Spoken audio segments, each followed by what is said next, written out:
Assalamualaikum warahmatullahi wabarakatuh. Bismillahirrahmanirrahim. Innal hamdalillah nahmaduhu wa nasta'inuhu wa nastaghfiruh wa na'udzu billahi min shururi anfusina wa sayyiati a'malina. Man yahdihillahu fala mudilla lahu wa man yudlil fala hadiya lahu.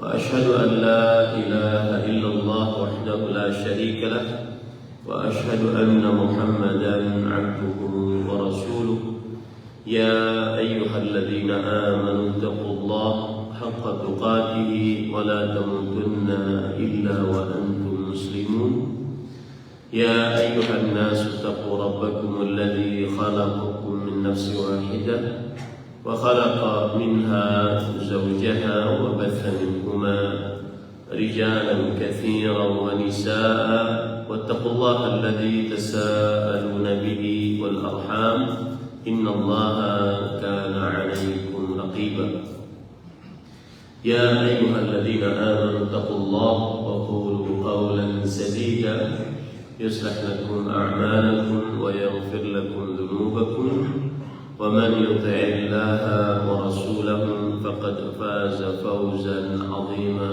أما بعد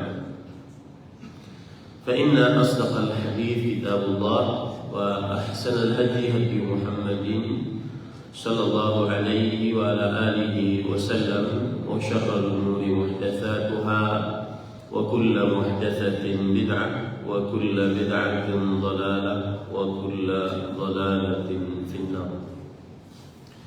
Alhamdulillah, kita bersyukur pada Allah Subhanahu wa taala pada hari ini Sabtu ba'da subuh 22 Syawal 1447 Hijriah bertepatan dengan 11 April 2026. Kembali kita dimudahkan oleh Allah Subhanahu wa taala untuk duduk bersama di Masjid Al-Ukhuwah dalam sebuah kajian rutin setiap Sabtu pekan kedua membaca kitab Syarah Al-Arba'in An-Nawawiyah Hadithan yang ditulis oleh Imam Ibnu Mulaqqin rahimahullah, Imam Ibnu Daqiq Al-Aid rahimahullah.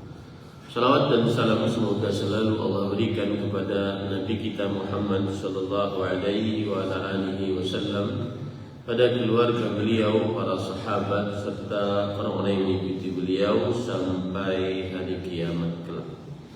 Dengan nama-nama Allah yang husna dan sifat-sifatnya yang mulia, kita berdoa, Allahumma inna nas'aluka ilman nafi'an wa rizqan tayyiban wa amalan mutaqabbala. Allahumma amin. Bapak Ibu saudara-saudari jamaah Masjid Al-Ukhuwah yang saya cintai, karena Allah, semoga Allah Subhanahu wa taala selalu memberikan afiat dan keberkahannya kepada kita seluruhnya. Pada kesempatan kali ini kita membaca hadis yang baru, Al-Haditsul Tsalits wal 20, hadis yang ke-23. عن أبي مالك الحارث بن الأشعري رضي الله عنه قال قال رسول الله صلى الله عليه وسلم الطهور شطر الإيمان والحمد لله تملأ الميزان وسبحان الله والحمد لله تملأان أو تملأ ما بين السماء والأرض والصلاة نور والصدقة برهان وصبر ضياء والقرآن حجة لك أو عليك كل الناس يغدو فبائع نفسه فمعتقها أو موبقها رواه مسلم. Para ikhwan yang dirahmati oleh Allah Subhanahu wa taala, hadis yang ke-23 dari Abu Malik Al-Harith bin Al-Ash'ari radhiyallahu anhu, beliau berkata, Rasulullah sallallahu alaihi wasallam bersabda, bersuci adalah setengah dari keimanan. Ucapan alhamdulillah adalah memenuhi timbangan, dan ucapan subhanallah walhamdulillah kedua-duanya memenuhi atau memenuhi apa yang di antara langit dan bumi.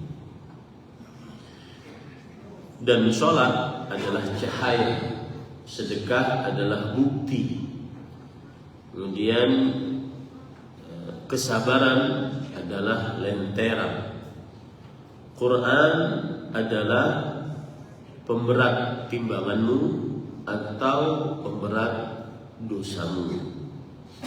Setiap manusia berjalan di pagi hari, maka ada yang menjual dirinya dan memerdekakannya dari api neraka, atau ada yang menjerumuskannya ke dalam api neraka. Hadis riwayat Muslim. Poin pertama dari hadis ini adalah biografi sahabat yang meriwayatkan hadis ini. Beliau bernama Al-Harith bin Asim Al-Ash'ari. Dan Al-Ash'ari adalah sebuah kabilah yang dinisbatkan kepada kabilah yang ada di Yaman, dinamakan dengan Al-Ash'ariyun. Dan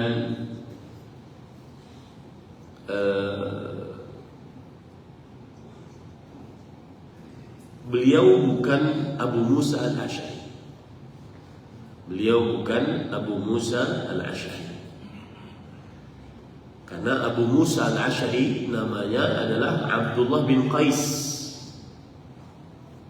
Dan Abu Musa Al-Ash'ari terkenal dengan kunyahnya. Sedangkan sahabat Nabi yang meriwayatkan hadis ini namanya Al-Harith bin Asim Al-Ash'ari. Yang jelas Al-Ash'ari adalah penisbatan kepada sebuah kabilah yang ada di negeri Yaman, disebut dengan Al-Ash'ariyun. Kemudian Al-Harith bin Asim Al-Ash'ari wafat pada tahun terjadinya penyakit ta'un yang disebut dengan ta'un Amwas. Terjadinya penyakit ta'un.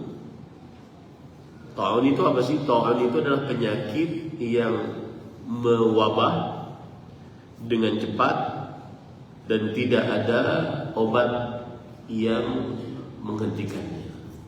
Banyak yang meninggal. Kalau di kita mungkin seperti COVID,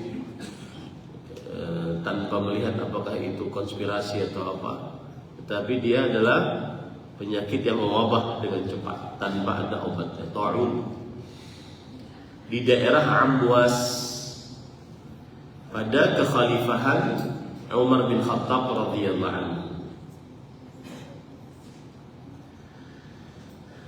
Dan para ikhwan yang dirahmati oleh Allah Subhanahu wa taala,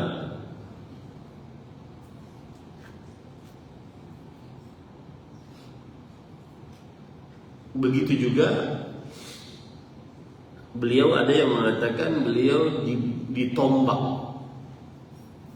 Beliau Mu'ad bin Jabal, Abu Ubaidah ibn al-Jarrah dan Syarahbil ibn Utbah pada satu hari bersamaan, yaitu pada tahun 18 Hijriah. Jadi ada yang mengatakan beliau meninggal pada tahun itu karena penyakit ta'un. Ada yang mengatakan beliau meninggal karena peperangan bersama dengan Mu'ad bin Jabal, kemudian Abu Ubaidah bin Jarrah dan Syarahbil bin Utbah radhiyallahu anhu ajma'in. Itulah rawi dari sahabat yang meriwayatkan hadis ini, yaitu Al-Harith bin Asim Al-Ash'ari.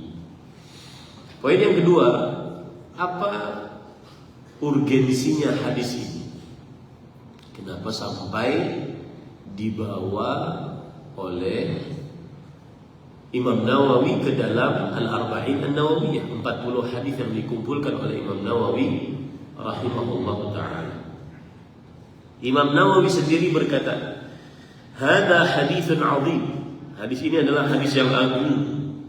Wa huwa aslun min usulil Islam. Dan ia adalah landasan dasar dari landasan-landasan dasar agama Islam.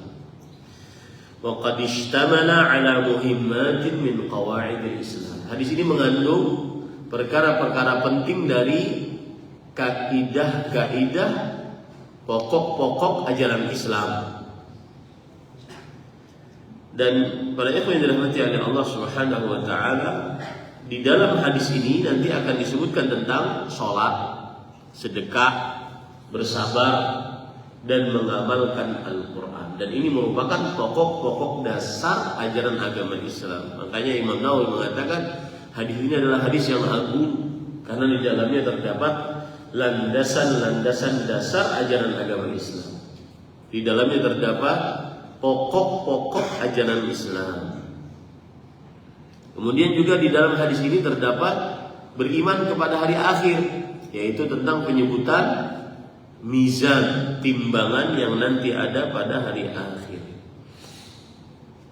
Imam Ahmad rahimahullahu taala berkata, "Wal imanu bil mizan yaumil qiyamah." Beriman tentang adanya timbangan pada hari kiamat.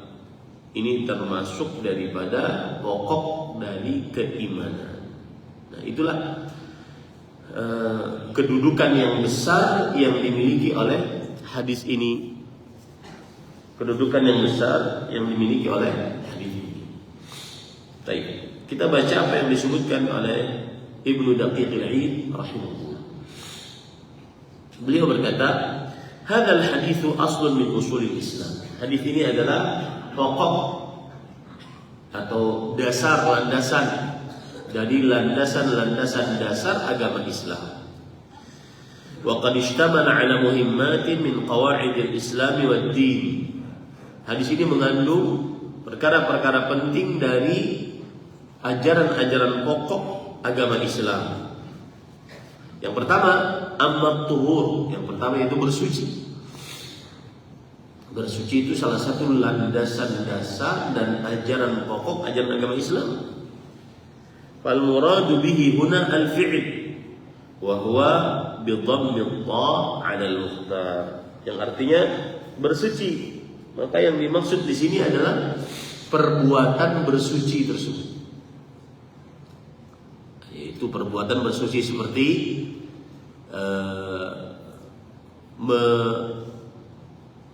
berwudu, kemudian mandi junub, bertayamum, kemudian beristinja, bersihkan kotoran saat setelah buang air kecil, buang air besar. Itu yang disebut dengan bersuci. Dan itu merupakan landasan ajaran Islam yang sangat penting, karena salah satu syarat seseorang beribadah, baik itu dimulai dari sholat ataupun juga puasa, karena puasa harus bersuci, tidak dalam keadaan haid atau nifas, atau juga berhaji, karena berhaji harus dalam keadaan suci. Ketika tawaf tidak boleh haid atau nifas.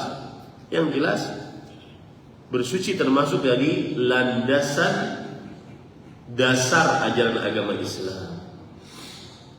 Baik, ketika Rasul sallallahu alaihi wasallam bersabda, "At-tuhuru syatrul iman." Bersuci adalah setengah keimanan. Apa maknanya? Dijelaskan oleh Syekh Ibnu Daqiq al-Eid rahimahullah. Beliau mengatakan, "Waqtulifa fi ma'nahu." Dan terjadi ikhtilaf di dalam makna bersuci adalah setengah keimanan. Faqila, pendapat yang pertama, innal ajra fihi yantahi ila nisfi ajri iman. Bahwa pahala bersuci itu sampai kepada pahala setengah dari keimanan. Jadi kalau kita bayangkan ini iman sempurna pahalanya begini, maka orang yang memperhatikan perkara bersuci dia akan mendapatkan setengah dari pahala keimanan. Karena kebanyakan ibadah-ibadah dibangun di atas kesucian. Ini pendapat yang pertama, at-tuhuru syatrul iman. Bersuci adalah setengah dari keimanan. Maksudnya orang yang memperhatikan perihal bersuci, menjaga diri dari hadas kecil, dari hadas besar saat melaksanakan ibadah, memperhatikan diri agar jauh dari najis saat beribadah, kemudian memperhatikan diri saat beristinja, membasuh diri dari kotoran-kotoran najis, maka ini semua amalan pahalanya setengah dari keimanan. Ini menunjukkan penting bersuci. Maka saya berpesan bagi kaum muslimin yang belum belajar bersuci secara mendasar, sistematis dari awal sampai akhirnya, maka belajarlah. Dari mana Ustaz kita belajar itu? Belajarlah dari rukun Islam. Karena salah satu rukun Islam adalah mendirikan sholat, dan syarat sahnya sholat adalah bersuci. La salata bighairi tuhur. Tidak sah sholat tanpa bersuci. Kalau sudah membicarakan bersuci, maka dimulai dari membersihkan najis, membersihkan hadas kecil, membersihkan hadas besar, ya. Kemudian juga berwudu, mandi besar, tayamum, mengusap di atas dua khuf, mengusap di atas jilbab ataupun di atas sorban. Semua itu berkaitan dengan bersuci, dan pelajarilah. Kenapa? Karena pahalanya tadi, pahalanya setengah dari keimanan. Kemudian penulis mengatakan, waqila al-muradu bil iman huna as-salah. Ada yang mengatakan pendapat yang kedua, bersuci adalah setengah keimanan. Yang dimaksud dengan iman di sini adalah sholat. Jadi seakan-akan bersuci adalah setengah dari sholat. Kenapa? Karena syarat sahnya sholat dengan bersuci. Ini pendapat yang kedua. Bersuci adalah setengah dari sholat. Iman yang dimaksud di sini adalah sholat. Qala ta'ala, Allah Subhanahu wa taala berfirman, "Wa ma kana Allahu liyudhi'a imanakum." Allah tidak akan menyia-nyiakan iman kalian. Iman yang dimaksud di sini adalah salat. Itu ayat disebutkan oleh Allah Subhanahu wa taala pada Al-Qur'an, liyudhi'a imanakum. Surat Al-Baqarah ayat 143. Iman yang dimaksud pada surat Al-Baqarah ayat 143 adalah perihal sholat. Perihal sholat. Dan ini yang disebutkan di dalam tafsir Imam Ibnu Katsir rahimahullahu ta'ala. Baik, kita lanjut.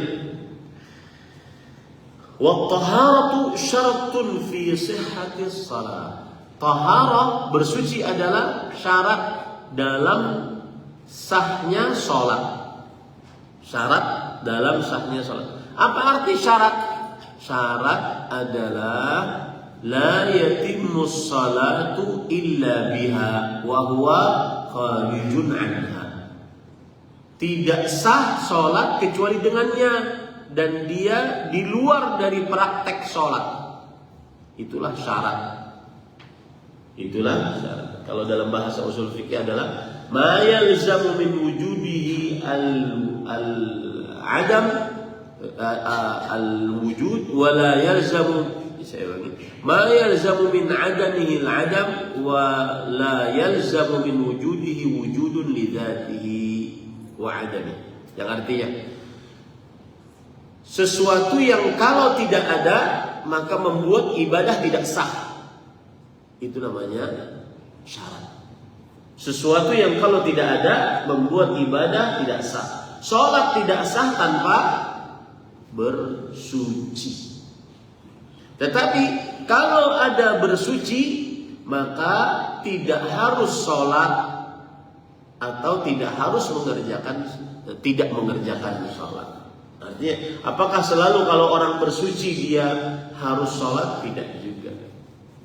Nah, itu dia yang dimaksud dengan syarat secara ilmu usul fikih. Tetapi mudahnya, syarat adalah sesuatu yang kalau tidak ada maka tidak sah ibadah tersebut, dan dia di luar dari praktek ibadah tersebut. Wudu misalkan di luar sholat.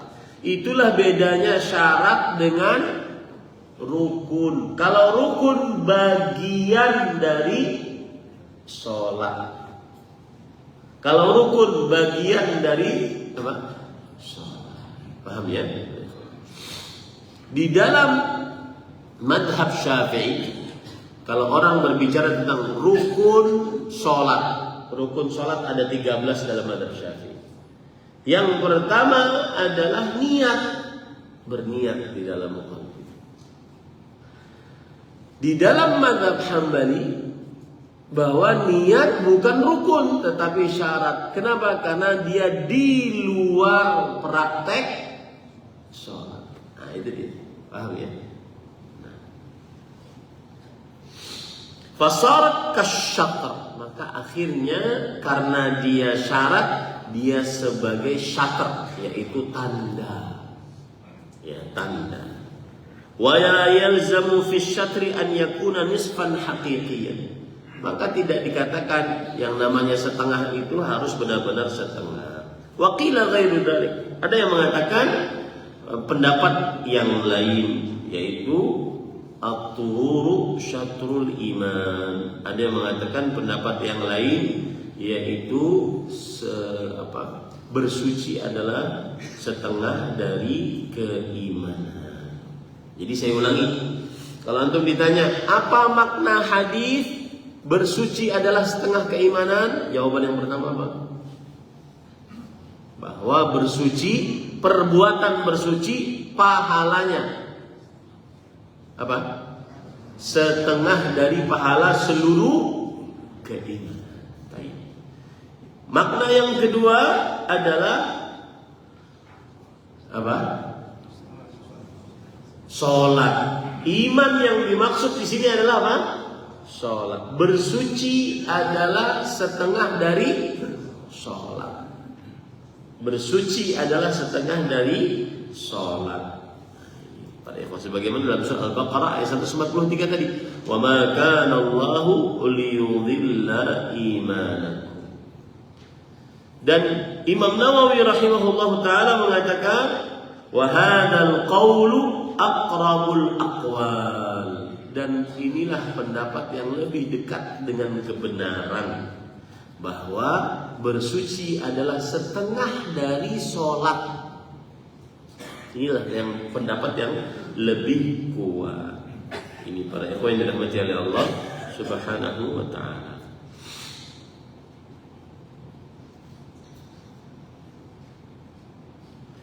Ada lagi yang mengatakan begini, pendapat yang ketiga. Bersuci setengah keimanan artinya bersuci menghapuskan dosa-dosa yang menghalangi keimanan. Bersuci menghapuskan dosa-dosa yang menghalangi keimanan. Jadi semakin banyak orang berwudu, menjaga dirinya dalam keadaan suci, jarang batal. Kalau batal langsung wudu, maka itu orang yang paling banyak apa? Dihapuskan dosa-dosanya. Dan dosa-dosa menutup keimanan. Paham ya? Pada ikhwan yang dirahmati oleh Allah Subhanahu wa taala.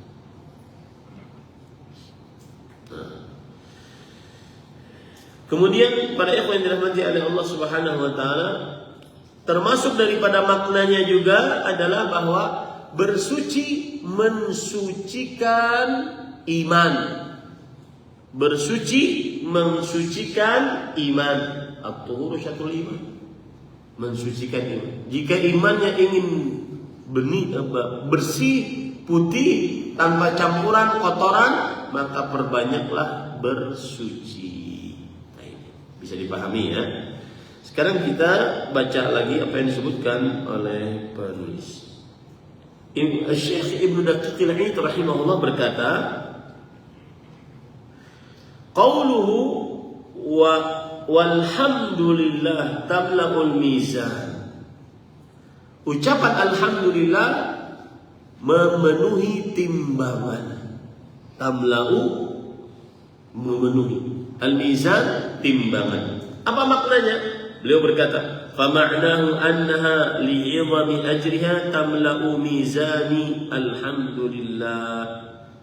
Wa qad tadhaharat nususul Qur'an was sunnah ala waznil a'mal wa thiqalil mawazin wa khiffatiha. Yang artinya, makna daripada ucapan alhamdulillah mengisi timbangan, memenuhi timbangan adalah karena saking besarnya pahala dari ucapan zikir alhamdulillah, maka dia mengisi, memenuhi timbangan. Ya. Ini menunjukkan bahwa salah satu amalan zikir adalah ucapan apa? Alhamdulillah.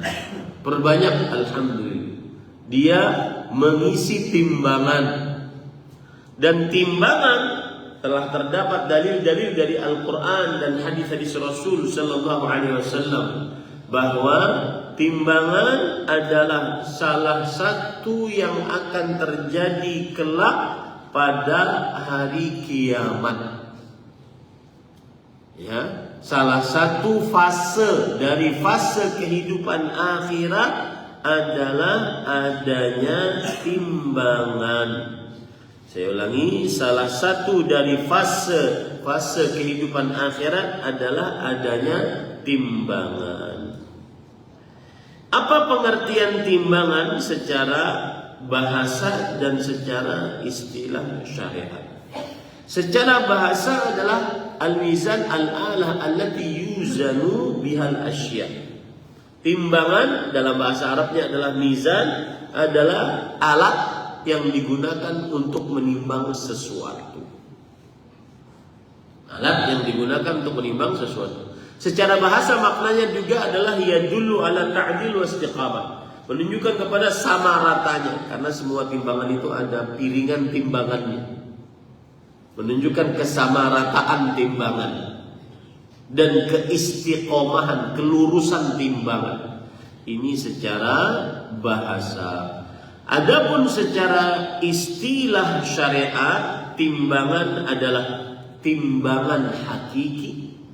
Ini saya bacakan pengertian yang disebutkan oleh para ulama, di antaranya oleh Imam Ibnu Abil Izz dalam kitabnya Syarah Al-Aqidah Tahawiyah, yaitu timbangan secara istilah syariat adalah mizan hakiki, timbangan hakiki, lahu lisanun wa kiffatan. Timbangannya ada lisannya, ada ngomong dia nanti. Dan ada dua piringannya. Tuzanu bihi a'malul 'abdi. Ditimbang padanya amalan-amalan hamba. Khairuha wa syarruha fi mauqifi faslil qadha. Baik yang amalan baiknya ataupun amalan buruknya pada hari kiamat. Pada hari kiamat. Inilah yang disebut dengan timbangan. Taib. Hal yang berkaitan dengan timbangan juga adalah sifat timbangan. Bagaimana sifatnya? Jumhur ulama, mayoritas para ulama berpendapat bahwa al-mizan lahu kiffatan, hissiyatan, musyahadatan, walahu lisan. Timbangan mempunyai dua piringan timbangannya, dan dua piringannya itu terlihat dan hakiki, bukan hayalan. Dan dua timbangan itu memiliki lisan bisa ngomong, bisa ngomong. Itulah sifat dari timbangan yang disebutkan oleh para ulama rahimahullah. Di antaranya perkataan para ulama, misalkan saya ambilkan perkataan Abul Hasan Al-Asy'ari rahimahullah. Dalam kitab beliau Maqalat Al-Islami, beliau mengatakan ikhtalafu fil mizan. Para ulama berbeda pendapat tentang timbangan. Faqala ahlul haq lahu lisanun wa kiffatan. Pendapat orang-orang yang mengikuti kebenaran bahwa timbangan memiliki satu lisan, dua piring untuk penimbangannya. Tuzanu fi ihda kiffatai al-hasanat wa fil ukhra as-sayyi. Ditimbang pada piring yang pertama amalan-amal baik, dan pada piring yang lain amalan-amalan buruk. Faman rajahat hasanatu dakhala jannah. Yang berat timbangan amalan-amalan baiknya, hasanahnya masuk surga. Wa man rajahat sayyi'atu dakhala nar. Siapa yang berat timbangan dosa-dosanya, masuk dalam neraka. Wa man tasawat hasanatu sayyi'atu tafaddalallahu alaihi fa adkhalahul jannah.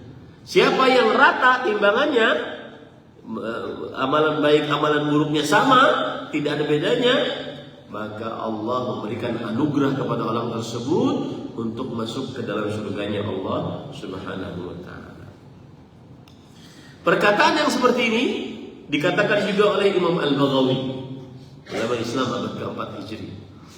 Oleh Imam Ibnu Qudamah, ulama Islam abad ke-6 Hijriah. Oleh Imam Al-Qurtubi abad ke-7 Hijriah. Sama, semua perkataannya hampir sama dengan yang saya sebutkan tadi. Ini pada ikhwan yang dirahmati oleh Allah. Kemudian yang berkaitan dengan timbangan, apa saja yang akan ditimbang? Nah ini. Jawabannya adalah yang pertama, amalan seorang hamba akan ditimbang. Yang pertama yang akan ditimbang adalah amalannya. Amalan sholat, amalan puasa, amalan zakat, amalan haji, amalan bakti orang tua, amalan zikir, amalan baca Quran. Itu yang akan ditimbang, amalan seorang hamba. Dalilnya apa? Hadis riwayat Imam Bukhari dan Muslim. Ma min syai' athqalu fil mizan min husnil khuluq. Ya afwan, bukan itu hadisnya. Kalimatani habibatani ila rahman khafifatani ala lisan thaqilatani fil mizan. Subhanallah bihamdi subhanallahil azim. Dua kalimat sangat dicintai oleh Allah, ringan di lisan, berat di timbangan. Ini menunjukkan bahwa dua kalimat ini, zikir ini akan ditimbang. Dan zikir termasuk amal ibadah, akan ditimbang. Apa zikirnya? Subhanallah wa bihamdi subhanallahil azim. Kemudian dalam hadis riwayat Imam Abu Dawud, Imam Tirmidzi, Imam Ahmad, Imam Ibnu Hibban dan yang lainnya dari Abu Darda radhiyallahu anhu, Rasulullah SAW bersabda, "Ma min syai' athqala fil mizan min husnil khuluq." Tidak ada sesuatu apapun yang lebih berat di timbangan. Karena kan kita mencari timbangan kebaikan yang berat. Maka amalan apa saja memberatkan timbangan itu harus perhatian kita. Tidak ada sesuatu apapun dari amalan yang memberatkan timbangan dibandingkan akhlak yang mulia. Akhlak yang mulia. Nah, ini menunjukkan bahwasanya amalan-amalan ditimbang. Amalan-amalan ditimbang. Satu. Yang kedua yang ditimbang adalah orangnya ditimbang. Orangnya sendiri ditimbang. Kalau tadi amalannya. Yang kedua adalah orangnya yang ditimbang, sebagaimana dalam hadis riwayat Bukhari Muslim dari Abu Hurairah radhiyallahu anhu, Rasulullah SAW bersabda, "Innahu la ya'ti ar-rajulul 'azimus saminu yaumal qiyamah, la yazinu 'inda Allahi janaha ba'udah." Yang artinya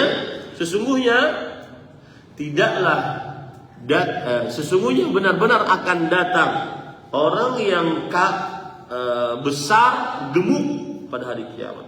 Besar gemuk, tidak ada timbangannya di sisi Allah senilai sayap nyamuk atau seberat sayap nyamuk. Sayap nyamuk itu beratnya seberapa? Ons. Menunjukkan bahwa itu tidak bisa ditakar ya. Menunjukkan bahwa meskipun dia besar, gemuk, tapi ternyata tidak ada amalan yang dia miliki. Tidak ada amalan yang dia miliki. Hadis ini menunjukkan dalil bahwasanya diri seseorang akan ditimbang.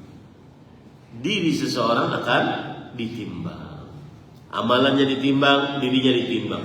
Begitu juga dalil yang lain, hadis riwayat Imam Ahmad, bahwa Rasul sallallahu alaihi wasallam bersabda, "Walladzi nafsi biyadi lahu ma athqalu fil mizan min Uhud." Jadi ceritanya Abdullah bin Mas'ud radhiyallahu anhu, beliau kebiasaan mengambil ranting-ranting pohon arok.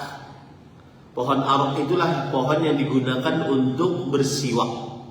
Nah, beliau biasa mengambil ranting-ranting pohon tersebut. Kemudian ketika mengambil otomatis kan naik, pohonnya naik. Kemudian karena daqiqas saqai, betis beliau sangat kurus, ceking. Maka orang-orang pun mengetahuinya bahwa betisnya ceking, kurus. Rasul sallallahu alaihi wasallam bertanya, "Mimma tadhakun?" Kenapa kalian menertawainnya? Ada apa? Kemudian para sahabat mengatakan, "Ya Nabi Allah, min diqqati saqai." Wahai Rasulullah, kami tertawa karena saking kurusnya dua betisnya. Tapi ingat, dua betis itu yang bersama Rasul sallallahu alaihi wasallam. Dua betis itu yang berjihad bersama Rasul sallallahu alaihi wasallam. Maka kata Rasulullah sallallahu alaihi wasallam, "Lahma fil mizan athqalu min Uhud." Sungguh dua betis tersebut di dalam timbangan lebih berat daripada gunung Uhud. Lebih berat daripada gunung Uhud. Ya, ini para ikhwan yang dirahmati oleh Allah Subhanahu wa taala. Dan gunung Uhud sangat berat. Gunung Uhud sangat berat. Maka ini menunjukkan bahwasanya orangnya pun ditimbang. Orangnya pun ditimbang. Baik.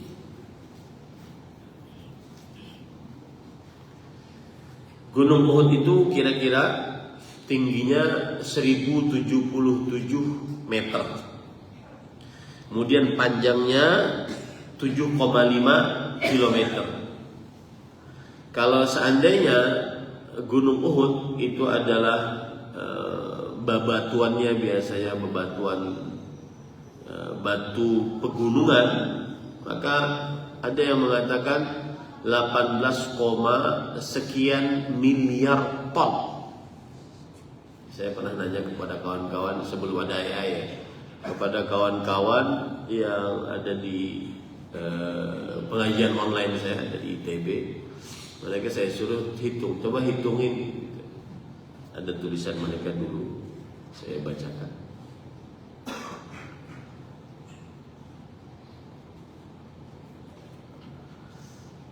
Jadi panjangnya 7,5 km, lebar rata-rata 2,3, kemudian tinggi ya, sekitar 1,077 meter. Ada yang mengatakan sampai kepada 18,89 miliar ton. Kalau seandainya batunya batu andesit. Dan pendekatannya adalah seperti pendekatan limas bentuk. Wallahu a'lam. Tetapi yang menjadi ukuran berarti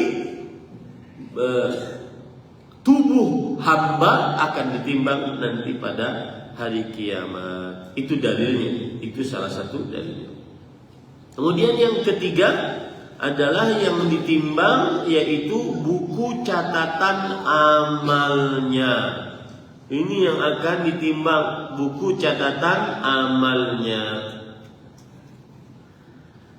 Sebagaimana disebutkan di dalam hadis yang diriwayatkan oleh Imam Tirmidzi dari Abdullah bin Amr bin As radhiyallahu anhu, ketika Allah mengambil salah seorang dari seluruh makhluk pada hari kiamat, fayanshuru alaihi 99 sijillan.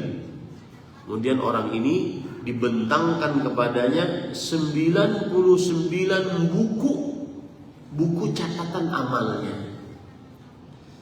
Kullu sijil mithlu maddil basar. Setiap buku itu kalau dibentangkan seluas mata memandang. Itu baru satu. Ini 99. Ya. Dan begitu nanti kita akan dari kiamat. Semua dari kita memiliki buku. Ya. Kita sekarang adalah penulis buku. Buku apa? Catatan amal kita. Kemudian orang ini ditanya oleh Allah, "Atunkiru min hada syai'an? Adzalamaka katabatil hafizun." Wahai fulan, ini semua dosa-dosamu. Satu buku catatan amal, seluas mata memandang, seluruhnya dosa. Dan jumlah buku catatan amalmu ada 99. Seluruhnya dosa. Apakah aku berbuat zalim kepada engkau? Apakah engkau mengingkari dosa-dosa ini? Orang ini mengatakan, la ya Rabb. Tidak wahai Rabb. Kemudian Allah berkata lagi, afalaka uzrun? Apakah engkau punya alasan? Orang ini menjawab, la ya Rabb. Tidak wahai Rabb. Gak bisa mengelak lagi sudah. Semuanya sudah tertulis. Bahkan semuanya nanti dihadapkan di hari kiamat. Orang akan melihat perbuatannya di hari kiamat. Ya Allah, tutupi dosa kami. Berat ya pada ikhwan dirahmati Allah. Kemudian Allah mengatakan, bala, inna laka indana hasan. Tentu engkau di sisi kami memiliki kebaikan. La zulma 'alaika al-yawm. Meskipun semua itu dosa-dosamu, tapi aku tidak berbuat zalim kepadamu pada hari ini. Fatukhraju bitaqah fiha asyhadu an la ilaha illallah wa asyhadu anna Muhammadan Rasulullah. Dikeluarkanlah sebuah kartu tertulis di dalamnya asyhadu an la ilaha illallah asyhadu anna Muhammadan Rasulullah. Kemudian Allah mengatakan, "Uhdhur waznak." Datangkan timbanganmu. Ya Rabbi, ma hadhihi bitaqa ma hadhihi sijillat? Wahai Rabbku, apa fungsinya satu kertas ini, satu kartu ini dibandingkan 99 buku catatan amal seluruhnya dosa? Ya jelas-jelas berat buku catatan amal. Kata Allah apa? Innaka la tudlam. Sebentar, engkau tidak akan dizalimi. Ayo kita timbang dulu. Fatudha'us sijillat fi kiffah wal bitaqah fi kiffah fatashatis sijillat wa thaqulatil bitaqah fala yathqulu ma'asmillahi syai'. Maka diletakkanlah buku catatan amal dalam piringan yang pertama dan kartu yang di dalamnya terdapat kalimat dua kalimat syahadat di timbangan yang kedua, di piringan timbangan yang kedua. Maka yang merupakan kartu lebih berat dibandingkan buku catatan amal. Apa alasannya? Alasannya kata Rasul SAW, tidak ada yang memberati sesuatu apapun lebih berat dari nama Allah Subhanahu wa Ta'ala. Karena di dalam dua kalimat syahadat ada dua kali nama Allah, asyhadu an la ilaha illallah wa asyhadu anna Muhammadan Rasulullah. Paham ya? Nah, ini menunjukkan dalil apa? Buku catatan amalnya ditimbang. Jadi 3 yang ditimbang. Pertama apa? Amalannya. Yang kedua apa? Orangnya. Yang ketiga, buku catatan amalnya. Nah, para ikhwan yang dirahmati oleh Allah, hadis kita walhamdulillah tamlaul mizan. Ucapan alhamdulillah mengisi, memenuhi timbangan. Ini berarti masuk yang mana? Amalan memenuhi timbangan dan dia akan diisi oleh Allah Subhanahu wa taala. Saya ingin menyinggung tentang tadi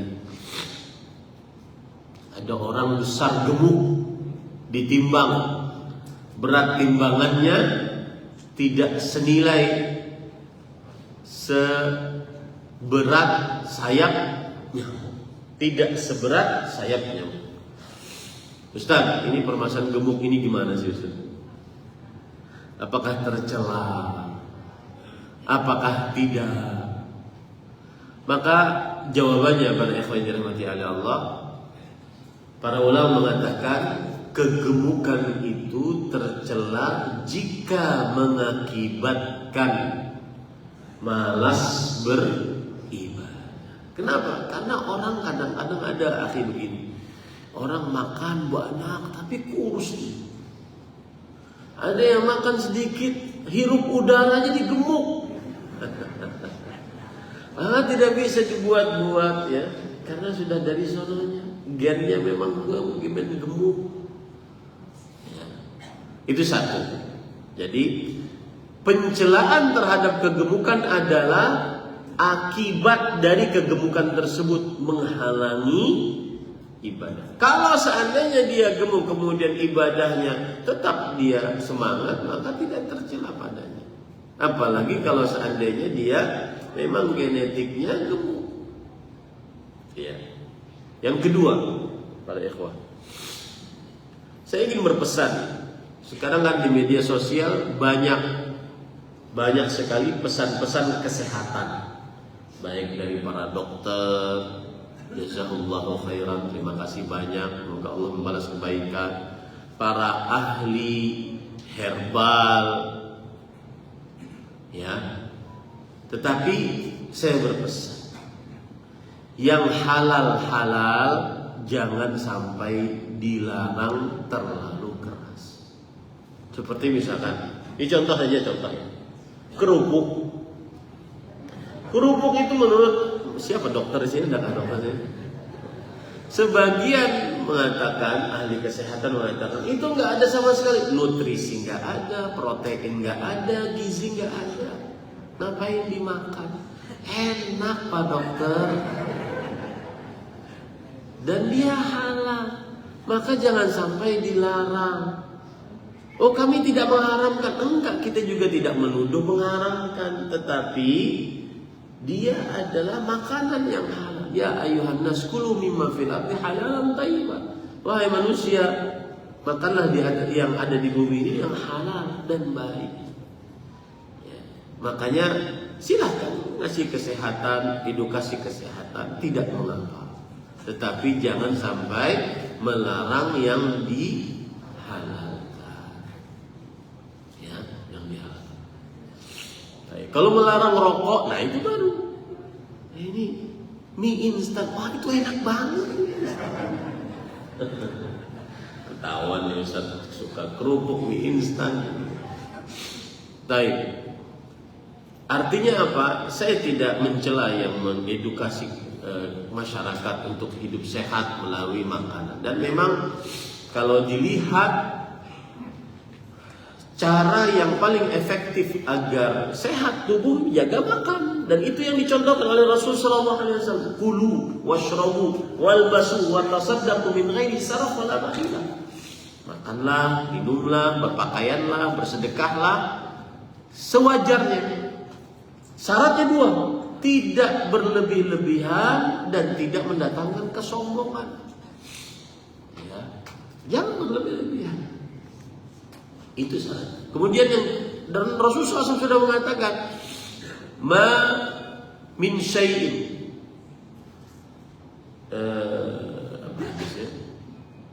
syarran min batn.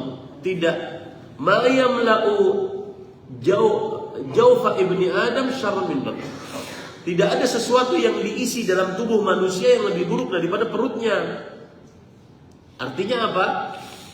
Makanan, jagalah makanan. Jadi itu cara yang paling efektif untuk menjaga kesehatan. Jaga makanan, menguruskan badan, jaga makanan. Olahraga apapun, kalau seandainya orang tidak menjaga makanan, ya maka tetap saja dia nanti kurang sehat. Itu yang kedua. Yang ketiga, boleh, bahkan sangat dianjurkan mengedukasi kaum muslimin tentang kesehatan, jaga makanan, berolahraga, tidur yang cukup, jangan begadang dan seterusnya. Tapi ingat baik-baik, kematian akan datang pada waktunya. Mau ente sehat bagaimanapun, badan ya 8 atau 6 pack gitu, ini enggak 7, 8, itu gimana bentuknya?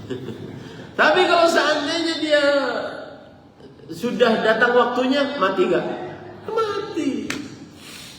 Maka jangan lupa yang mengedukasi kesehatan, saya nasihatkan ini nasihat. Edukasilah kesehatan, jangan lupa sehat untuk akhirat. Sehat agar bisa beramal akhirat, bukan hanya untuk dunia. Karena kalau seandainya untuk dunia, kalau orang lihat di media sosial, ya Allah kayaknya susah banget hidupnya, nggak boleh makan ini, nggak boleh makan ini, jeroan nggak boleh, enak banget itu padahal. Ya. Jadi hidupnya agak susah. Maka yang paling utama adalah sehat untuk bisa beramal akhirat. Itu yang paling utama. Ingatkan. Terakhir nasihat saya tentang edukasi kesehatan ini kan, yaitu saya mengapresiasi dan sangat menghormati kawan-kawan yang memperhatikan pengedukasian kaum muslimin tentang kesehatan. Bahkan di zaman sekarang kadang-kadang ahli kesehatan sudah kayak ustaz, duduk di sini ngasih pengajian. Ya, maka saya nasihatkan untuk dijadikan pengajian, maka kaum muslimin masih banyak PR-nya yang lebih afdol untuk dibincangkan. Tentang manhaj, tentang akidah, tentang tauhid, tentang bersuci, tentang zikir, masih banyak yang dibicarakan. Ya. Jangan sampai kemudian ahli-ahli, mohon maaf banget ya, kesehatan, ahli herbal dijadikan sebagai apa? Penceramah agama. Penceramah agama. Saya ada di grup, salah satu grup WhatsApp. Kemudian diumumkanlah di grup tersebut, nanti di Masjid Fulani ada kajian dengan tema konsep sehat dan sakit. Dan yang berceramah adalah ahli herbal. Saya katakan masih banyak tema-tema yang berkaitan dengan akidah dan manhaj. Itu lebih afdal untuk dibincangkan, untuk dibicarakan. Ya, ini para ikhwan. Bukan dia haram, tidak, saya tidak mengharam. Dan juga terkhusus kepada ahli-ahli kesehatan, jangan jadi ahli agama kalau belum belajar agama. Gak boleh ngomong tentang agama kalau tidak belajar ilmu bahasa Arab, ilmu nahwu sharaf, ilmu usul fikih, ilmu usul tafsir, ilmu usul hadis, mustalah hadis, kemudian sejarah Nabi. Jangan ngomong ya, karena sebagian dari jamaah latah. Wah, ini ahli, asalnya ahli kesehatan nih, ahli makan, makanan ini diramu dengan makanan ini, kemudian dibawa perkataan Imam Ibnu Qayyim, akhirnya begini, akhirnya lama-lama jadi apa? Ustaz. Ini jangan begitu. Kecuali dia belajar agama. Dan belajar agama yang paling utama bahasa Arab, nahwu, sharaf, ilmu tafsir, usul hadis, usul fikih. Kemudian belajar sejarah, tajwid. Harus bisa bahasa kita bahasa Arab, bukan terjemahan. Paham ini maksud saya? Dan ini nasihat, tidak mencela, tidak, agar terjadilah ketegakan Islam. Ad-dinun nasihat. Inti agama adalah nasihat. Jangan sampai ahli kesehatan, ahli makan bergizi kemudian berubah menjadi ustaz yang diambil fatwanya. Kalau nanya kesehatan oke lah. Fulan misalkan, saya buat ramuan apa untuk jahe, dan kemudian untuk jahe saya rebus, kemudian kunyit saya ini, kira-kira apa manfaatnya secara kesehatan, dan dia ahlinya, silakan dia jawab, tidak apa-apa. Pahamnya ini pada ikhwan dan rahmati Allah. Itu beberapa poin tentang orang gemuk tadi. Berkaitan kan semua dengan itu tadi. Nah,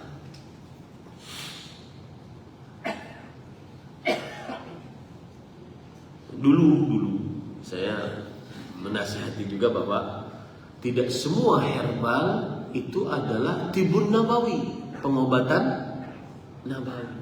Enggak semua herbal. Ya, kenapa? Karena ada herbal yang memang adanya cuma di Indonesia, tidak ada di Arab. Berarti bukan tibun nabawi.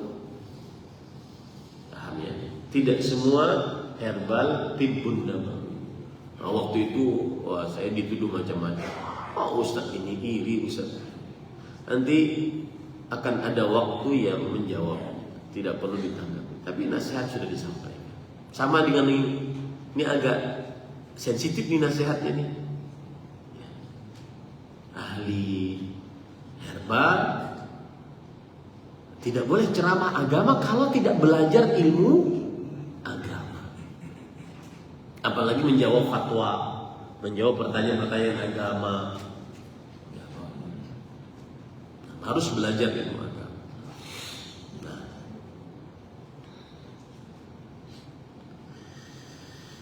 Baik.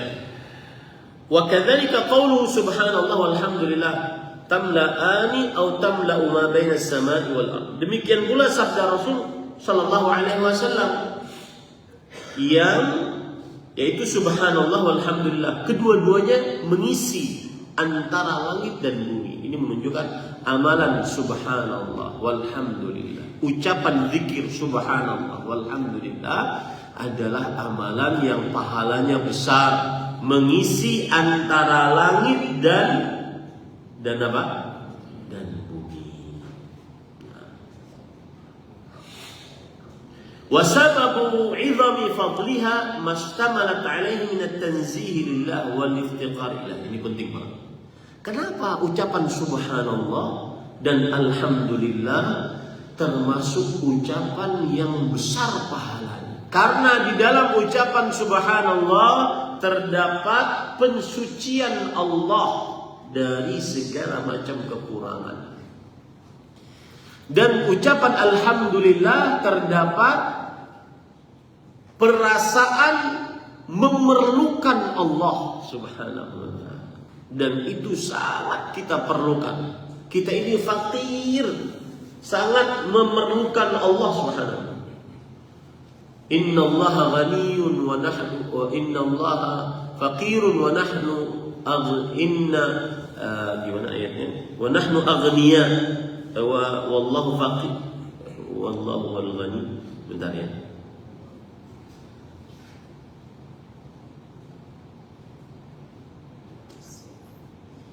Ya ayuhan nas antumul fuqara'u ila Allah wallahu huwal ghaniyul hamid. Surat Fatir ayat 15. Wahai manusia, kalian yang fakir terhadap Allah. Dan itu ada pada makna ucapan alhamdulillah. Antum adalah fakir, memerlukan kepada Allah. Kenapa? Karena seluruh nikmat datang dari Allah Subhanahu wa taala. Dan Allah lah yang maha kaya, maha terpuji. Baik. Sedikit tentang ucapan alhamdulillah. Para ikhwan, alhamdulillah itu adalah ucapan pujian. Alif lam mim pada kata alhamdu itu kan ada alif lam mimnya. Alif lam mim yang dimaksud di sini la alif lam lil istighraq, kata para ulama. Di antaranya Imam Ibnu Katsir ketika menafsiri ayat alhamdulillahirabbil alamin. Istighraq artinya apa? Segala macam pujian hanya milik Allah. Dan para ulama menjelaskan pujian kepada Allah itu dari 3 sisi. Kita memuji Allah karena 3 hal minimalnya. Yang pertama, karena zat Allah yang sempurna. Yang kedua, karena ciptaan Allah yang sempurna. Yang ketiga, karena nama-nama Allah dan sifat-sifat Allah yang sempurna. Inilah sebab seseorang memuji Allah. Dari sinilah kita bisa membedakan alhamdu dengan asyukru. Memuji dengan bersyukur. Apa bedanya? Kalau dilihat dari sebab, maka memuji lebih luas daripada bersyukur. Sebab kita memuji Allah 3 minimal. Yang pertama, zat Allah yang sempurna, kita puji Allah. Yang kedua, ciptaan Allah yang sempurna, kita puji Allah. Yang ketiga, nama-nama dan sifat-sifat Allah yang sempurna, kita puji Allah. Sedangkan kita bersyukur satu saja sebabnya. Apa? Saat dapat nikmat, maka kita bersyukur. Dari sisi ini, dari perspektif ini, sudut pandang ini, maka memuji lebih luas daripada bersyukur. Itu ya, perbedaan pertama. Baik. Perbedaan yang kedua, alhamdu dengan asyukru. Dilihat dari tata cara memuji dan tata cara bersyukur, maka bersyukur lebih luas daripada memuji. Bersyukur lebih luas daripada apa? Memuji. Memuji seseorang hanya dengan lisan. Cara memuji dengan lisan, subhanallah, la haula wala quwata illa billah, masya Allah, dengan lisan dia. Tapi kalau bersyukur, tata cara bersyukur dengan lisan, dengan qalbu, dan dengan anggota badan. Dengan lisan dia mengucapkan alhamdulillah wa syukrulillah. Dengan qalbu dia meresapkan, ya Allah, ini tangan ada jarinya 5 bisa memegang, alhamdulillah. Ini mata ada 2 enggak 1 saja. Kemudian dia bisa melihat, alhamdulillah. Dia bersyukur. Dia mengakui nikmat ini datang dari Allah, bersyukur qalbunya. Dan kemudian anggota tubuhnya, dia bersyukur dengan anggota tubuhnya. Dengan cara bagaimana? Dia mengerjakan ketaatan dari nikmat-nikmat yang Allah berikan kepada dia dengan anggota tubuhnya. Dari bawah kaki, dia gunakan kaki berjalan kepada ketaatan. Kemaluan dia gunakan di dalam yang halal saja. Tangan dia memegang, hanya melakukan pemegangan, pengusapan dan perbuatan tangan hanya pada yang diridhoi oleh Allah saja. Itu bersyukur. Berarti saya ulangi, dari sisi tata cara memuji dan tata cara bersyukur, mana yang lebih luas? Bersyukur. Memuji hanya dengan lisan. Sedangkan bersyukur dengan lisan, dengan qalbu, dengan anggota badan. Paham ya? Coba kita ulangi. Saya tanya nih Bapak-bapak. Apa bedanya alhamdu dengan asyukru? Dari sisi apa dulu? Sebab orang memuji, sebab orang bersyukur. Mana yang lebih luas? Alhamdulillah. Orang memuji Allah karena kebesaran Allah, karena sempurnanya makhluk Allah, karena nama-nama Allah yang husna dan sifat-sifatnya yang maha tinggi. Kita puji Allah subhanallah, Allahu akbar. Kita puji Allah. Maka Ada 3 sebabnya, minimal itu. Memuji. Sedangkan bersyukur, kapan kita bersyukur? Saat dapat nikmat. Itu saja sebab bersyukur. Berarti di dalam sudut pandang sebab orang memuji, sebab orang bersyukur, mana yang lebih luas? Memuji. Kalau dilihat dari pembicaraan tata cara memuji, tata cara bersyukur, mana yang lebih luas? Bersyukur. Bersyukur dengan lisan, bersyukur dengan hati, bersyukur dengan anggota tubuh. Sedangkan tata cara memuji dengan lisan saja. Bisa dipahami ya. Kemudian alhamdulillah. Lillah pada ucapan lam dan Allah. Lillah itu berarti lam dan Allah. Lam yang dimaksud di sini adalah lam lil ikhtisas. Artinya segala macam pujian khusus hanya milik Allah. Khusus hanya milik Allah. Kenapa? Karena Allah Rabbul Alamin. Allah lah yang mengatur alam semesta. Nah ini para ikhwan. Lalu ucapan subhanallah. Apa makna subhanallah Ustaz? Ingat baik-baik. Subhana tidak bisa dipakai kecuali hanya untuk Allah.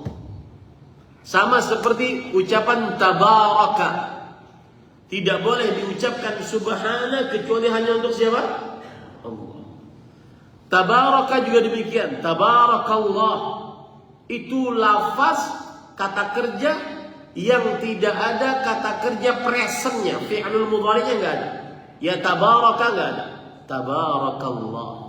Dan hanya dalam bentuk past tense, fi'il madhi, kata kerja yang telah lampau. Tabaraka. Dan hanya untuk Allah. Sama dengan subhana. Arti subhana adalah kalimat tanzih, mensucikan Allah dari segala macam kekurangan. Makanya kapan kita disyariatkan mengucapkan subhanallah? Ketika melihat sesuatu yang tidak layak untuk Allah. Seperti orang mensyirikkan Allah. Subhanallah amma yusyrikun. Maha suci Allah atas apa yang telah mereka syirikkan. Orang mensifati Allah dengan sifat yang buruk. Subhanallah amma yasifun. Maha suci Allah atas apa yang mereka sifati terhadap Allah. Jadi saya ulangi, ucapan subhanallah kapan kita ucapkan? Saat mensucikan Allah dari segala macam kekurangan. Paham ini Pak ya? Ucapan subhanallah kebanyakan kita ucapkan saat mensucikan Allah Subhanahu wa taala. Baik Ustaz, ke lafaz yang lain. Ucapan masya Allah kapan kita ucapkan? Ketika melihat sesuatu yang menakjubkan. Masya Allah. Ya, laula ittakhadha jannataka qulta masya Allah. Kata seorang petani yang beriman, wahai petani yang kafir, kamu melihat pertanianmu luar biasa. Coba engkau ketika masuk ke dalam kebun, engkau mengucapkan masya Allah. Karena petani yang kafir ini, dia takjub dengan tanamannya, dengan suburnya, dengan tinggal memetiknya. Makanya dia mengatakan ini tidak akan ada yang bisa menghancurkannya. Padahal itu semua pemberian siapa? Allah. Pokoknya kalau urusan zikir ini Pak, indah sekali. Urusan zikir ini. Tetapi yang harus kita ingat baik-baik, zikir itu petunjuk dari Allah. Buktinya apa Pak? Nah, siapa yang bisa jawab? Zikir itu petunjuk dari Allah. Saya sering ulang-ulang ucapan ini. Hah? Ada yang tahu? Zikir itu murni petunjuk dari Allah. Dan semua amal ibadah petunjuk dari Allah. Tapi terlihat banget untuk urusan zikir. Apa? Zikir itu amalan paling mudah. Tidak memerlukan usaha, effort yang begitu kuat. Harta, keringat, darah, nggak perlu. Cukup menggerakkan lisan. Tapi tidak ada yang berzikir kecuali orang yang diberi petunjuk oleh Allah. Coba, itu yang gadget ini yang kita pegang sampai kadang-kadang malam-malam di mana-mana. Bahkan dia gadget ini mengalahkan rokok, Pak. Orang kalau masuk WC katanya yang merokok itu paling enak saat buang air besar. Sekarang nggak pegang gadget. Coba itu diganti dengan berzikir. Ustaz, saya scroll sambil zikir nggak bisa. Kenapa? Allah tidak menjadikan satu rongga hati untuk dua perasaan. Dan saya sering berpesan, kalau seandainya media sosialmu digunakan hanya untuk scroll yang tidak bermanfaat, lebih baik tutup saja. Kita tidak menutup ke mata bahwa media sosial ada manfaatnya, melihat hal-hal yang bermanfaat untuk berdagang. Makanya saya nasihatkan, kalau hanya sekedar scroll yang tidak bermanfaat, lebih baik tutup saja. Jangankan tidak bermanfaat, jangankan dosa, yang tidak bermanfaat tutup saja. Tutup saja. Kenapa? Karena membuat seseorang tidak fokus, membuat seseorang malas, membuat seseorang tidak menghasilkan apa-apa. Wallahu a'lam. Nah, kita lanjut. Wa qawluhu tamla'ani aw tamla'u dhabatahu ba'duhum bitta al-muthanna fawqa wa huwa sahih. Fal awal dhamirul mutsanna wa tsani dhamiru hadhihi al-jumlah min al-kalam. Ini urusan nahwu. Ada yang mengatakan tamla'ani, ya, dengan tak, tamla'ani. Dan ini yang lebih sahih. Ada yang mengatakan yamla'ani, ya, tetapi yang benar adalah tamla'ani, yaitu dengan tak, ya, karena dua, yaitu mengisi dua kalimat tersebut. Subhanallah, alhamdulillah, mengisi langit, apa yang ada di langit dan di bumi. Baik. Waktu habis, ya. Sudah 1 jam lebih saya berbicara. Jika ada yang ditanyakan, dipersilakan. Ini qadarullah, belum sampai selesai. Kebanyakan ngomong tentang alhamdulillah, subhanallah. Silakan. Waalaikumsalam. Tadi soal lisan kan, anak yang tanya pada saat ditimbang amalan tadi baik amalan atau dunia, tadi saya bilang ada yang seimbang atau berat, yang besar atau yang pahala. Tanya kalau yang seimbang ataupun yang pahalanya besar, apakah dia langsung masuk surga atau harus diukur dengan dosa-dosa yang dimiliki? Bismillah, alhamdulillah. Jadi begini, saya ingin menjawab dari dasar dulu, Pak. Saya ingin nanya kepada Bapak Ibu, kapan seseorang sudah tahu nasibnya? Dia surga atau neraka? Kalau sudah apa, Pak? Terjadi, enggak. Kapan seseorang dia sebenarnya sudah tahu nasibnya? Saya ini surga, saya ini neraka.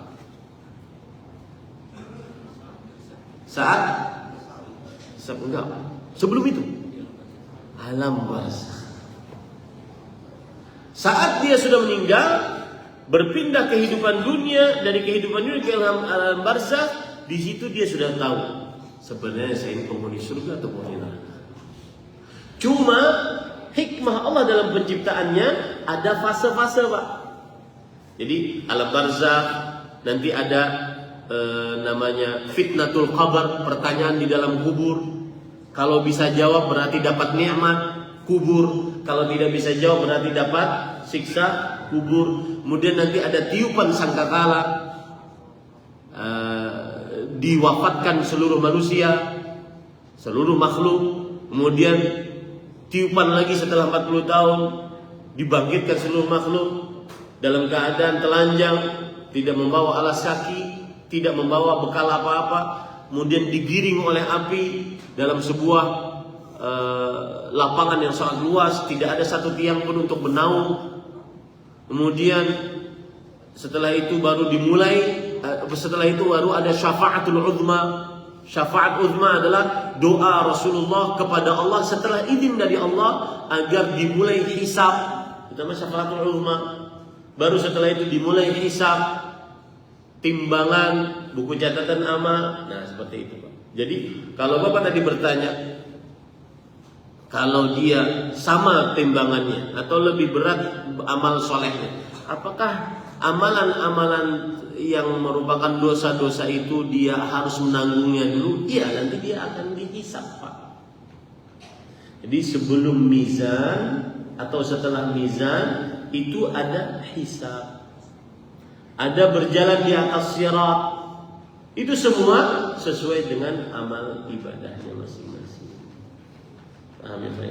Jadi mungkin lebih condong kepada pembicaraan, yaitu bagaimana sih urutannya.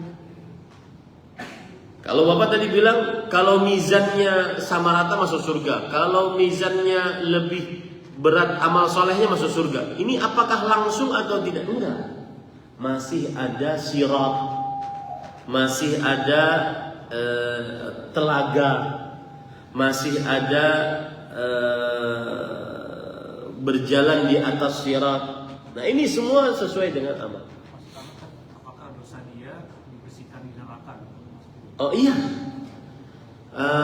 siksa di neraka adalah untuk membersihkannya, dan dia pasti masuk surga jika dia ahli tauhid. Dia pasti masuk surga jika dia ahli tauhid. Nah, tetapi ada orang yang masuk surga tanpa hisab, tanpa adab. Mudah-mudahan kita termasuk di dalam. Ada lagi. Nah, apakah berdosa terkadang kita merasa berat hati atau menolak saudara untuk seringnya berkunjung ke rumah? Orang tua memang tinggal dengan kami, mungkin itu menjadi sebab saudara saya sering berkunjung. Tapi terkadang kami merasa agak berat apabila terlalu sering menginap di rumah. Bagaimana sebaiknya, Ustaz? Maka jawabannya adalah bersabarlah di dalam menerima tamu. Bersabar. Karena Rasulullah SAW bersabda, "Man kana yu'minu billahi wal yawmil akhir falyukrim dhaifah." Siapa yang beriman kepada Allah dan hari akhir, maka hendaklah dia memuliakan tamunya. Hendaklah dia memuliakan tamu. Maka saya nasihatkan bersabar. Itu ujian seseorang, memuliakan tamu. Tapi batasan tamu ada batasannya. Misalkan dia bertamu sehari, wah itu kita keluarkan yang tidak biasa kita keluarkan dari makanan dan minuman. Bertamu 3 hari,